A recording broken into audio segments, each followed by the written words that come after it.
Hi y'all, if you're interested in stabilizing, I got a few tips for you. Some tips that I got from viewers and some of the experiences I've got is from several different stabilization efforts. Hi y'all, Mike Peace Woodturning. I'm passionate about woodturning and I'm here to share with you tips, tricks, and techniques to help you become a better woodturner. If this is something you're interested in, you know the drill. Hit the subscribe button and ring the notification bell so you won't miss any future videos. Okay, I finally got around to cutting this piece of hard maple figured, spalted. I've had this sitting in my shop for about 7 years. It was painted with white latex paint. I got this from my friend Dennis Delahunty, like I say, about 7 years ago, and only just now get ready to do something with it. I want to make some acorn boxes. The figuring in color looks great. The problem was it is a bit punky, so I'm hoping this stabilizing will make it a little harder and suitable for thread chasing, maybe with by hand, maybe with a jig, so I can make some larger acorn boxes. I'm not going to take you through the full stabilization process. I did an earlier video and got some real good comments from folks with some great suggestions, folks that had more experience than me. I found little plastic containers so I don't have to waste any cactus juice, such as this drink. I went ahead and roughed it so I don't lose any of that expensive product. And I've got some various washers I can put in there to kind of keep it weighted, so when I put the cactus juice in there, they won't float above the surface. Okay, it's been a while since I've done this. I probably should go back, find out when I bought this, put a date on it. But I'm going to go ahead and pour these, fill this in. Okay, I got a bunch of flanges that should work good. Okay, that one needs some more product. One more. Okay, that one's submerged. That one's good. Some more product here.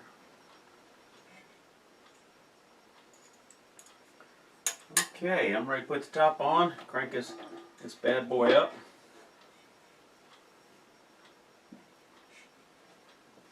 On there. Good, time to turn this thing on.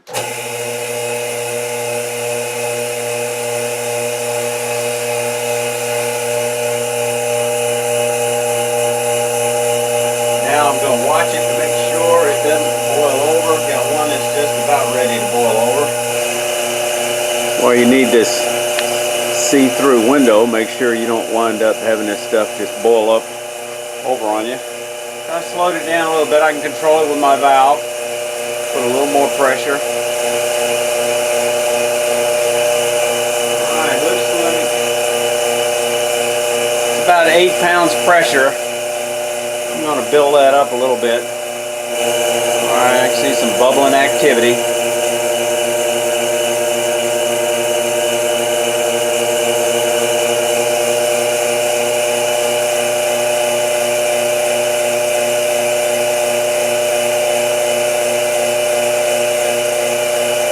Alright, I'm going to go ahead and turn this off and monitor it for a while. Okay, here's the pieces after I pulled them out of the oven and tried to clean off the aluminum foil and the resin that had crystallized on the outside as best as possible. Here's, you know, a lot of resin that wound up getting scraped off while it was still hot. Okay, just want to share a few tips that I got from some of your comments. One, Michael Villafuerte said when you use your aluminum foil, don't wrap it too tight. Think of it as a cocoon, and the advantage of wrapping it kind of loose, maybe even crinkling it just a little bit before you put it together, so you won't get it perfectly sticking against the sides of the wood. The other one, David Walsh made a comment that said, you know, it's hardening as you take it out. It's still soft, so you want to, of course, take it out. So that's what I'm talking about, a cocoon, as opposed to wrapping it real tightly. Yeah, David Walsher says when it comes out, it's relatively soft, so that's the time you want to try to clean off the excess off the sides. So that's a good tip. I did, several of y'all suggested that these little ovens are notoriously inaccurate on the thermostat, so buy a little oven. I think I picked this one off eBay or Amazon for, you know, probably no more than $3, so I've got that. And crinkling it up before I wrap it. The other item was to heat the oven to get it hot before you put the product in, which is what I'm doing. This is not an inexpensive process. Let me give you an example. These pieces of wood, here, and these along here, used 1/4 of a half a gallon. What's that? A pint? Well, anyhow, one fourth. I've used up 1/4 of a half a gallon. That half a gallon cost me about $55. So somewhere in the area of maybe $14 for just those pieces of wood. I think a couple of people reminded me I should be wearing gloves, so I'm doing that this time. Gloves are always a good idea when you're using any type of chemicals because you never know. Generally, this is supposed to be a pretty safe product, but better safe than sorry. Several folks mentioned that they thought my plexiglass was a little on the thin side, and I agree with them. It's what I had on hand. It's 3/8 of an inch thick. I don't know. I am beginning to get some very tiny little hairline fractures. I don't know if you can see that, but I can see them. I'm surprised they're not around the where I had the barb come through. Here's one here, a couple here. So I think this is going to be retired. I need to replace it with something probably 3/4 of an inch to be on the safe side. Either that, or I've got to make a wooden one with a much smaller see-through window that can handle that stress of being smaller. Okay, some other lessons learned. I may be repeating myself. You know, keep gloves, something to handle when it comes out of the oven. In general, it's hard to overcook this stuff, but if you undercook it, you got a problem. So you definitely want to get that temperature up around 200. Actually, Doc Meredith, who markets some walnut oil products and is a chemist, says he cooks his at 480 degrees for 4 hours, which is quite a bit heavier than most people recommend, which varies anywhere from, I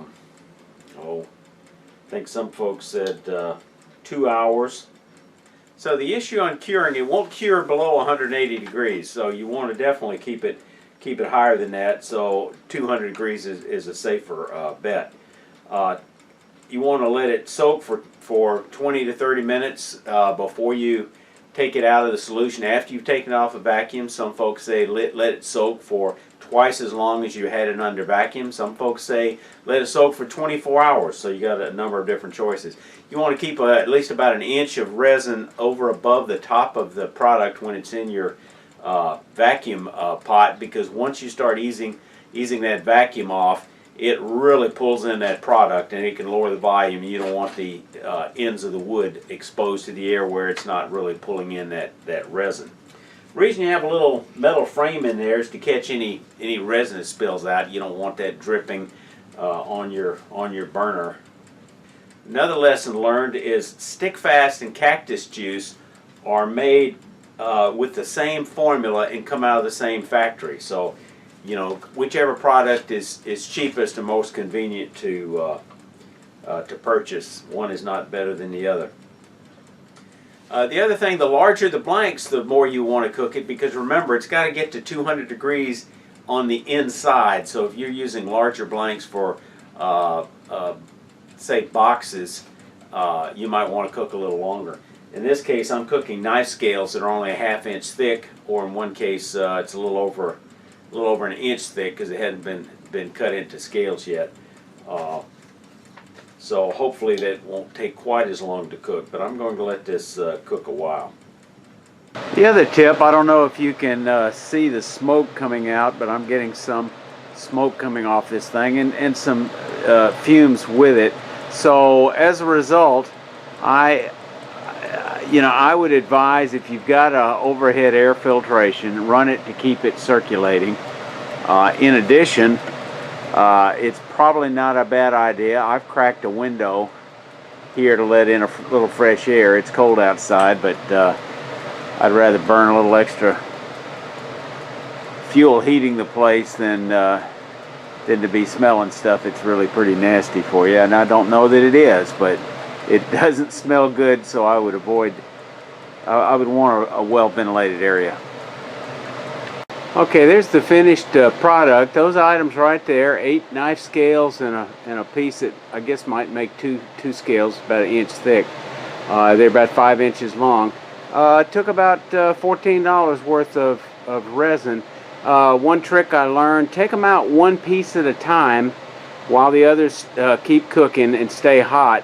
Then take a a knife, or in my case a chisel, and clean off the surface as best you can while it's hot, because as soon as it starts cooling down, it'll start hardening. So leave the others in the oven so they'll stay just a little bit softer. Here's one of the same pieces of wood that has not been stabilized. It weighs 7.9 ounces. The piece, identical size, weighs 15 ounces, almost twice as much with the resin in it. Almost twice as much. I'm going to go ahead and get some of the excess resin off the top and prepare to make this into an apron box.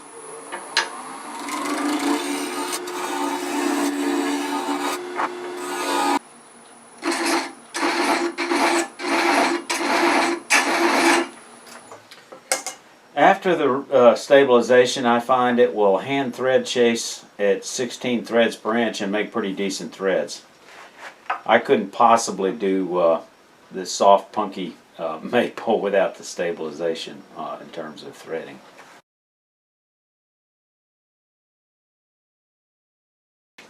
Here's another little project I used a piece of that stabilized maple with, and I threaded it with a tap. Hand thread chased this and did a tap on those threads. So no particular reason why, except that I could. Alright, I found a piece of sycamore that was highly spalted. It was real punky, and I thought, well, it'd make beautiful inserts for boxes. So I cut a bunch of wafers, if you will. I'm going to go ahead and stabilize those and then cut circles out of them, discs for boxes. The only downside I see of using my vacuum pump with its connection, I didn't put a long enough hose on it, so I've got to work it on the lathe, which means I can't be wood turning the same time I'm using it, but I'll see how many times I'm using it. First time I was using some steel flanges, but if you don't keep them real clean, they're going to rust on you, so I found out that approach my friend John used with buying a box of galvanized washers, not a bad idea. I had a big chunk of brass, and that helped. I just stuck a piece of brass on there to hold it submerged. Okay, I've pulled these out of the oven. The challenge, I separated them, these little wafers, if you will, with pieces of bamboo skewers to make it easier to separate, but let me tell you, it was still a mess. Taking a chisel and trying to separate all that stuff. The resin, as it was heating up, of course, leaked out and tended to crystallize on the side. So I separated these with a chisel, knocked off what I can, and the challenge is going to be cleaning them up for use, probably by figuring out how to hold it against a belt sander.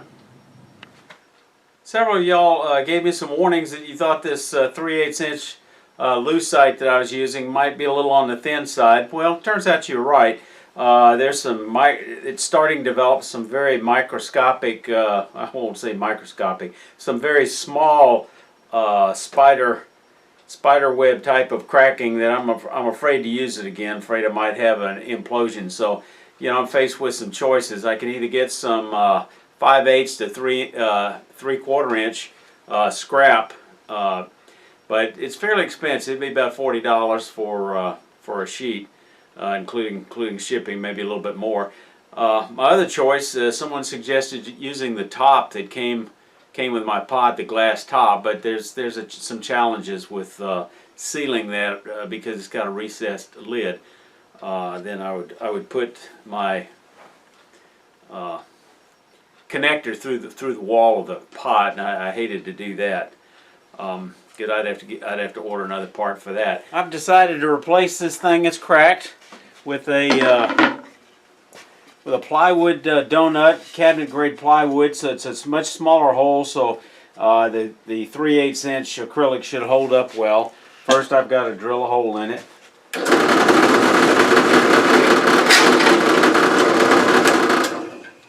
Okay, I got a big old piece of closed cell foam that came off an old treadmill.